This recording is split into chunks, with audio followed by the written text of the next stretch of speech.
Oke, bismillahirrahmanirrahim. Assalamualaikum warahmatullahi wabarakatuh. Jadi pada video kali ini kita akan membahas penyelesaian sistem persamaan linear secara numerik dengan metode eliminasi Gauss-Jordan.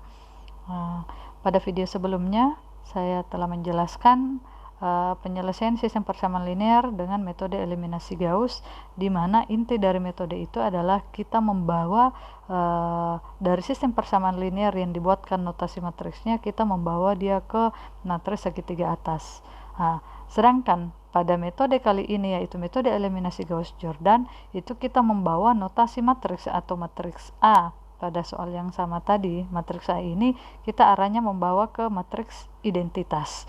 Nah, makanya pada pengantar dari SPL itu saya buat videonya itu saya memperkenalkan mulai dari apa itu definisi persamaan linear, sistem persamaan linear, bentuk umumnya, kemudian matriks-matriks khusus mulai dari matriks bujur sangkar, matriks transpos, ya, matriks simetris, dan matriks identitas. Jadi inilah. Jadi kita, karena ini adalah 3x3 contoh soal ini, maka kita arahnya membawa ini ke sini. Tapi kalau dia matriks 4x4, maka berarti identitasnya seperti ini ya. Jadi 0010 dan 0001. Jadi matriks, dengan kata lain, matriks identitas itu adalah matriks di mana diagonal utama bernilai 1 dan semua elemen di atas diagonal utama maupun di bawah diagonal utama bernilai 0.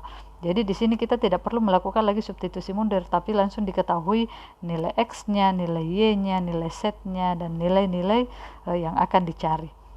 Nah, pada saya lanjut, karena saya sudah punya soal yang sama tadi.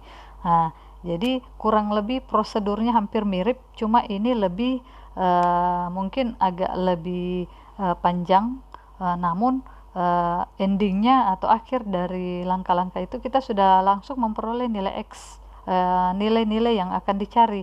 Tidak perlu lagi kita melakukan substitusi mundur seperti pada metode sebelumnya, pada metode eliminasi Gauss ya.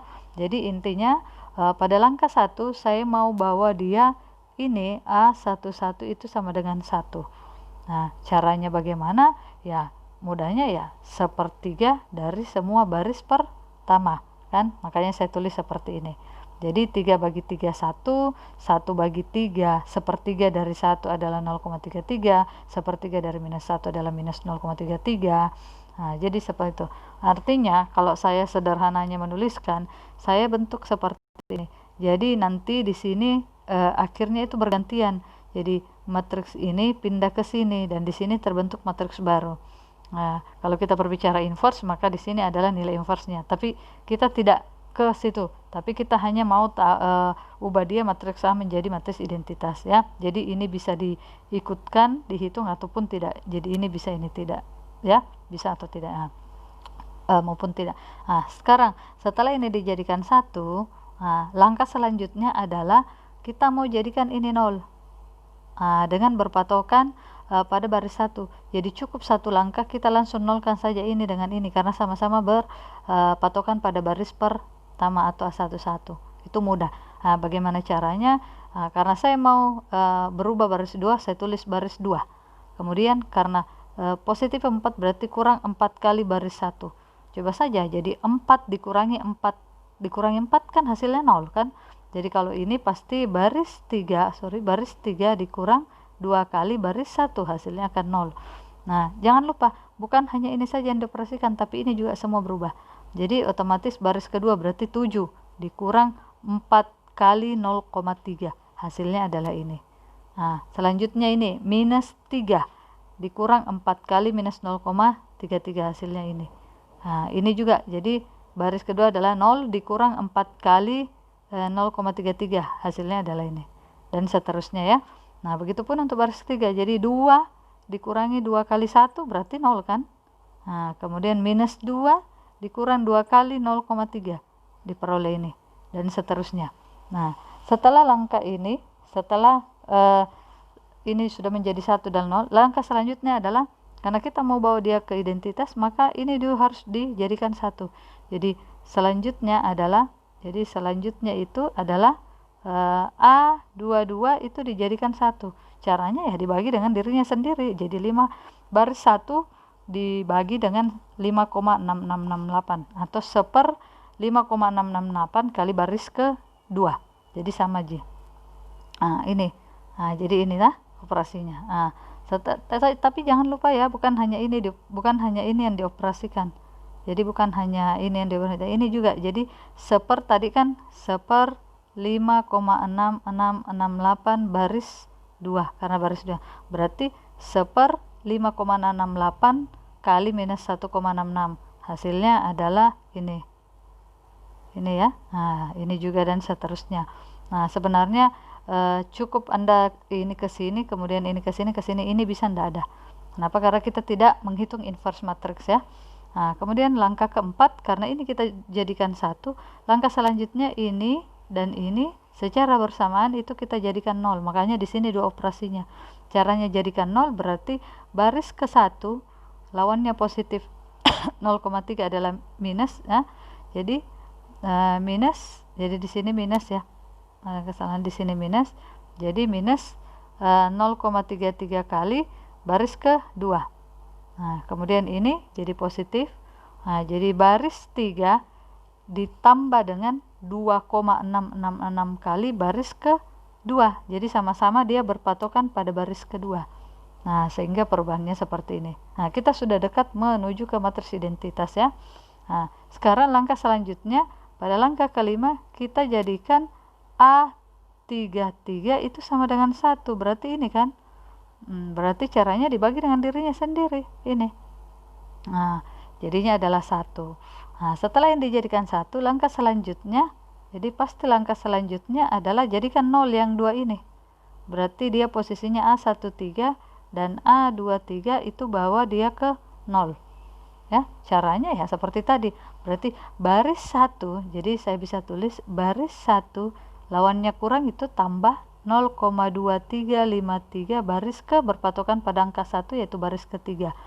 Untuk merubah ini baris 2 ditambah 0,2941 baris ke-3. Jadi ini. Sama kan? Ini. Sehingga dia menjadi 0. Kalau sudah dapat demikian, sebenarnya kalau kita mencari inverse matriks, ini adalah inverse-nya.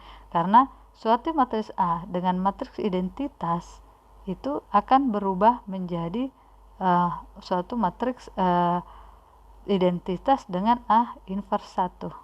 Ini perubahannya. Tapi kita abaikan dulu identitas karena kita hanya mencari solusi ya. Karena ini sudah berbentuk begini, maka bisa kita tuliskan sebenarnya kan begini. Berarti 1 kali X sama dengan X ditambah 0 kali Y 0 ditambah 0 kali Z 0 sama dengan 1,5061. Kemudian baris kedua 0 kali X 0, 1 kali Y tambah 0 kali Z 0 sama dengan 3,13 dan seterusnya. Ini lagi 0 kali X 0, 0 kali Y 0 dan 1 kali Z. Jadi Z sama dengan ini 2 bla bla bla. Sehingga diperoleh ini. Jadi dapat disimpulkan itu bahwa nilai X-nya 1,5051, Y-nya 3,1324 dan Z-nya adalah ini nilainya sama. Jadi mau menggunakan eliminasi Gauss maupun Gauss-Jordan itu sama. Jadi jangan pernah membandingkan solusi SPL dengan menggunakan metode eliminasi Gauss dan eliminasi Gauss-Jordan, kecuali dari sisi tingkat errornya ya. Karena biasanya kan kalau kita ambil 10 angka di belakang koma ya pasti agak berbeda. Namun intinya dia akan konvergen X-nya ke 1,5, Y-nya ya kemungkinan 3 sampai 3,1 dan Z-nya itu adalah 2,6. Jadi intinya seperti itu sama. Jadi inti dari metode eliminasi Gauss-Jordan adalah bahwa notasi matriks pada soal itu ke matriks identitas. Jadi itu ya. Sehingga kita tidak perlu lagi substitusi mundur. Ini kan X sama artinya kalau saya bilang X sama dengan 1,5061, ini Y sama dengan 3,1324 dan Z-nya adalah 2,6505. Jadi seperti itu. Jadi langsung diperoleh nilai X, Y, Z. Pada metode eliminasi sebelumnya itu kita hanya memperoleh nilai Z saja yang disubstitusi masuk nilainya ke persamaan 2 yang baru. Setelah dapat Y disubstitusi lagi Y dan Z ke persamaan 1 yang baru. Jadi itu. Jadi perbedaannya di situ. Jadi saya dapat simpulkan bahwa dari 2 metode eliminasi Gauss itu dibawa dia ke matriks segitiga atas, dan eliminasi Gauss-Jordan itu dibawa dia ke matriks identitas. Oke, sekian ya dari saya. Saya tutup video ini dengan ucapan Assalamualaikum warahmatullahi wabarakatuh.